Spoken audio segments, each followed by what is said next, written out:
I'm just happy to be out in the world. I'm happy to be back doing live comedy. We've been back for a little while, but I need this. I can't perform comedy without the checks and balances of a human interaction. I need hey, here's a joke, and if you don't laugh, I work on it, and then I try it again. And if you do laugh, I'm like, nice. And the serotonin gets filled up. Over the pandemic, I was writing what I thought was comedy, but I didn't have this checks and balance system. Turns out I was just writing little manifestos. That's all I was writing. I was writing little manifestos, and I wouldn't find out about that until just weeks later when I would do a Zoom comedy show, which was just the bane of my existence. I'd just sit there and just in my room, write a joke, that's perfect. I've never written anything funnier. And then just sit in the darkness for weeks with a bottle, and then my computer would light up time for Zoom comedy. And I would just lean in. I was just pale and too close to the camera. Just like every conspiracy theorist, 5G makes them read your minds. That was just too close with one weird lamp offset in the background to do comedy. And I'm like, all right, Kyle, you're up. And I just say some shit the problem with the left is that we're too mentally empathetic towards people with health issues, and that's why we're never gonna produce a viable assassin.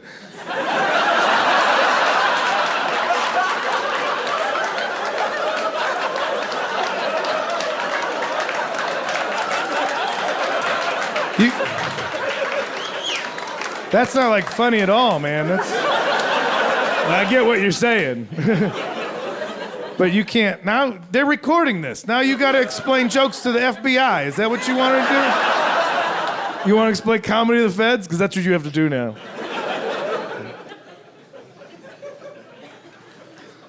So I'm glad just to be back out.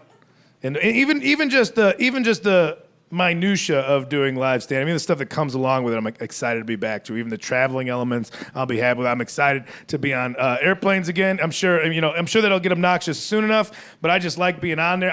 I like saying thank you to the pilot when I walk off the plane. I like doing that. How many people say thank you to the pilot when you get off the plane? All right. It's a decent amount, but it's not everybody. What's wrong with you? Why are you gonna be a jerk? That's all they want. That's all a pilot wants. If you fly, that's the first thing. As soon as they park, the door just flies open at the front. They're just like...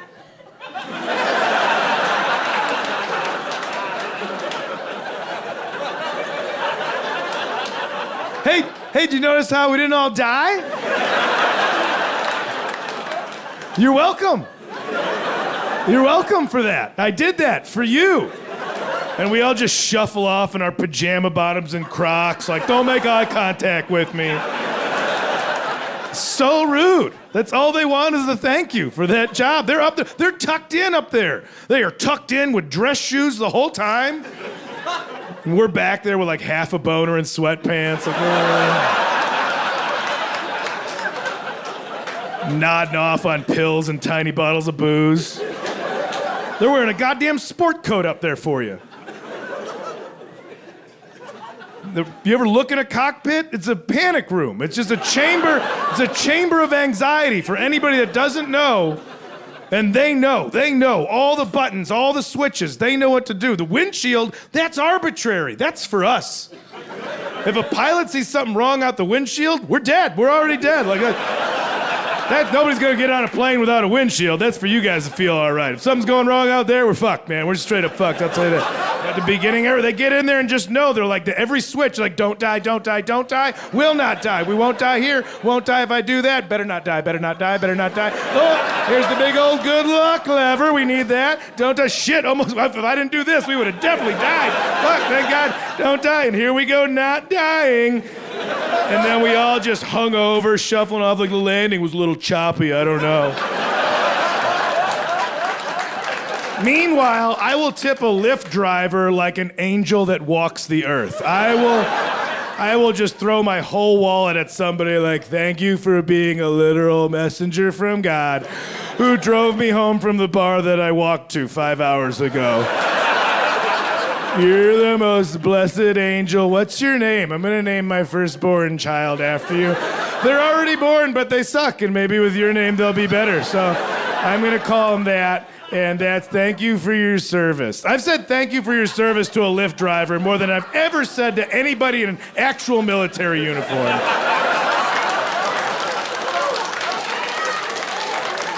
And they show up dressed like a fire alarm went off at the dorms. Just wearing a free t-shirt. They have like 3 whole Doritos in their hair somehow.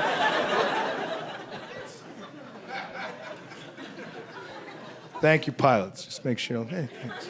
They want it. They want it. Just thank you. All right, well, I don't work for the union. I'm just saying. It's human decency, you know?